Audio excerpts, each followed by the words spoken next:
నంద్యాల జిల్లాలో జరిగినటువంటి హత్యా సంఘటన ఎంత కిరాతకం అంటే, నారపరెడ్డి అనే ఆయన డిఎస్పీ గారికి, ఎస్ఐ గారికి, సిఐ గారికి, డిఎస్పీ గారికి, ఎస్పీ గారికి అందరికీ ఫోన్ చేస్తాడు. సార్, మా ఊళ్ళో తెలుగుదేశం నాయకులందరూ కూడా గుంపులుగా పోగేసుకుంటున్నారు, జమ అవుతున్నారు. మాకెందుకో ఊళ్ళో ఏదో జరుగుతుందని చెప్పని భయంగా ఉంది, హింస జరుగుతుందని భయంగా ఉంది, మీరు పోలీసులను పంపించండి సార్ అని చెప్పని పంపిస్తే, ఫోన్లు చేస్తే గంటలు గంటలు గడిచినా పోలీసు రారు. నంద్యాల హెడ్ క్వార్టర్కి, నంద్యాల జిల్లా హెడ్ క్వార్టర్కి, అంటే జిల్లా ఎస్పీ ఉండేటువంటి చోటుకి, అతను బస చేసేటువంటి విధి నిర్వహణ చేస్తున్నటువంటి చోటుకి 12 కిలోమీటర్ల దూరంలో ఉన్నటువంటి సీతారాంపురం అనే గ్రామం నుంచి నారపరెడ్డి అని చెప్పని ఆయన ఫోన్ చేస్తే పోలీసు రారు. ఎప్పటికి వస్తారు? కొన్ని గంటలు గడిచిన తర్వాత ఒక ఎస్ఐ గారు, ఒక కానిస్టేబుల్ గారు, ఒక హోంగార్డ్ గారు వస్తారు. వచ్చి ఏం చేస్తారే అంటే ఈ నారపరెడ్డికి చెప్తారు, నువ్వు ఇక్కడ ఉండబాకు, నిన్ను చంపేస్తారు, మేము ఆపలేం, నువ్వు వెళ్ళి పోలీస్ స్టేషన్లో దాక్కో, నువ్వు అర్జెంటుగా వెళ్ళిపో పోలీస్ స్టేషన్కి, నువ్వు పోలీస్ స్టేషన్కి వెళ్ళిపోయి స్టేషన్లో కూర్చుని నాకు సెల్ ఫోన్లో ఫోటో తీసి వాట్సాప్లో నాకు పంపించు, నువ్వు వెళ్ళిపో ఇక్కడి నుంచి. విన్నామా మనం ఎక్కడన్నా? ఎప్పుడన్నా ఏ ప్రభుత్వంలో అయినా విన్నామా? ఈ రెడ్ బుక్ రాజ్యాంగంలో ఇది జరుగుతుంది. పోలీసులు అయ్యా నన్ను చంపుతున్నారని ఎస్పీకి ఫోన్ చేసి చెప్తే చంపటానికి ప్రిపేర్ అవుతున్నారు, వస్తున్నారని చెప్పని ఒక 3 గంటల తర్వాత ఎస్ఐ వస్తాడు, 2 పోలీసులను వెంపడి పెట్టుకొస్తాడు. నేను నిన్ను ఆపలేను, నువ్వు వెళ్ళిపో ఇక్కడి నుంచి. ఎస్ఐ గారు, ఒక పోలీసు సబ్ ఇన్స్పెక్టర్ గారు, నిన్ను కాపాడలేను, నిన్ను చంపేస్తారు, నువ్వు వెళ్ళిపో పోలీస్ స్టేషన్కి. పోలీస్ స్టేషన్కి వెళ్ళిపోయి నాకు వాట్సాప్లో ఫోటో దిగి నాకు పంపించు. రెడ్ బుక్ రాజ్యాంగం పోలీసు ఎలా ఉందో చూసుకోండి ఒకసారి. పాపం ఈ నారపరెడ్డి గారు పోలీస్ స్టేషన్కి వెళ్ళిపోతే ఈలోపు మొత్తం స్వైర వ్యవహారం. శ్రీనివాసరెడ్డి అనేటువంటి రౌడీ షీటరు, శ్రీనివాసరెడ్డి అనేటువంటి ఒక గూండా మందిని వేసుకుని, రౌడీ షీటర్లను వేసుకుని, కిరాతకులను వేసుకుని ఊరేగింపుగా కత్తులతో రాడ్లతో ఊరంపట ఊరేగుతూ బయలుదేరి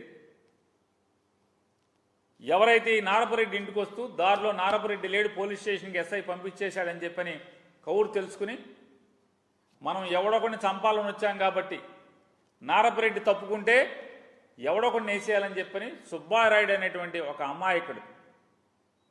అమాయకుడు అనేటువంటి వైఎస్ఆర్ కాంగ్రెస్ పార్టీ నికార్సైన కార్యకర్తని హత్య చేయటం, అడ్డొచ్చిన అతని భార్యను కూడా పొడవటం, కత్తులతో పొడవటం. ఇది నిన్న నంద్యాలలో జరిగితే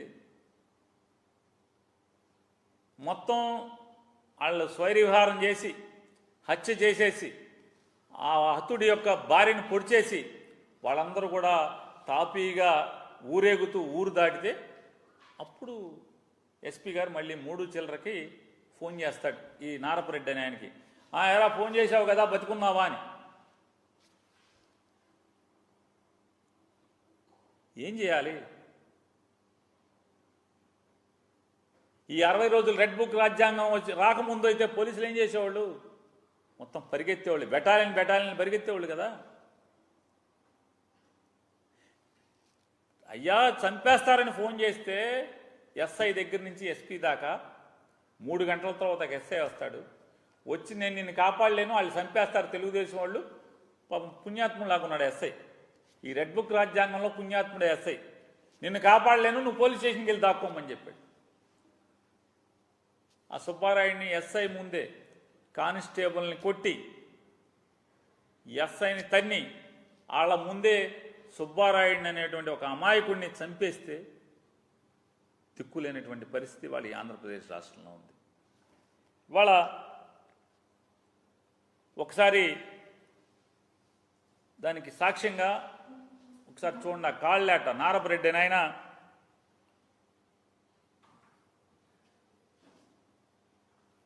ఎస్పీ గారికి ఫోన్ చేసినటువంటి పరిస్థితులు, కాల్స్ అన్నీ కూడా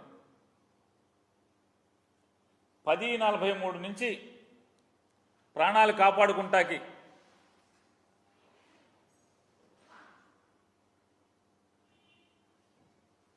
చూడండి 3:20కి కానీ ఆయన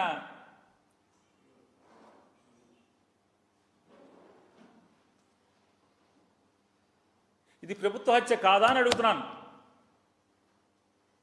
ఇది ప్రభుత్వ హత్య కాదా? నారా చంద్రబాబు నాయుడు గారికి బాధ్యత లేదా?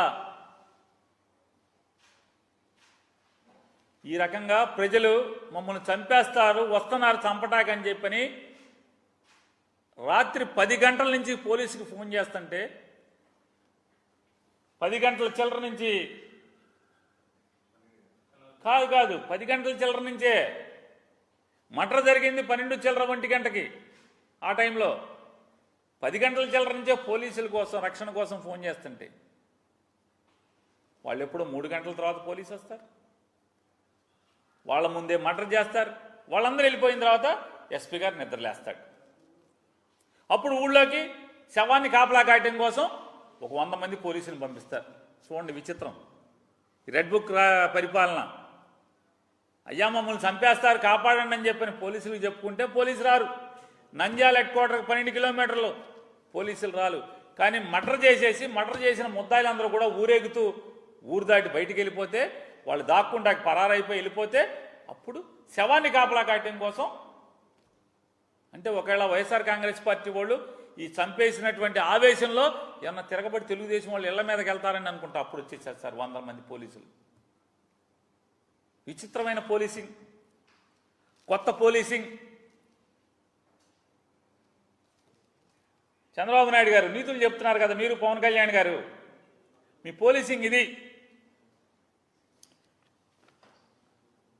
పోనీ ఇవాళ ఈనాడు పేపర్లో రాస్తారు, ఎవరో దొండగులు హత్య చేశారు. ఎవరా దొండగుడు?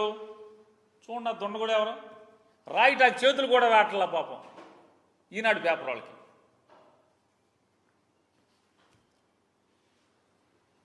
మర్డర్ చేసిన వాళ్ళు వీళ్ళు, దుండగులు చంపేశారని రాస్తారు. ఇది జర్నలిజం.